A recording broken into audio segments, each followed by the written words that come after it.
кино ширинасын, высотасын 1 метрден аламыз. Жалпақтығын 65 сантиметрден алайын деп жатырмын. Королевский велюр астында флизелинмен бірге формасын ұстайды осы мата. Иына да кішкене қатты. 1,5 метр замок алсаңыздар дұрыс болады. Мына 1 метрліктен 3 алдым. Беті асты деп жазып қойдық. Мына түбімен матаңыз көрпені жұмсақ жастықты қойған кезде мына жақ темный, мына жақ светлый болып тұрмайды. Барлығы біркелкі бір цветте болып тұрады. Сол үшін кескен кезде сразу мынан кестік, 2 штук еңнен кестік. Мынау былайынан ұзыннан кетеді, и былай еңнен кетеді. Былай жалпағынан жататындардікі.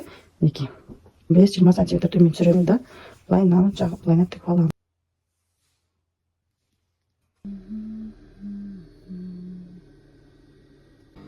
Барлығын немен түйрек ұшамыз да 1 сантиметр тігіске беріп тігіп ұшамыз.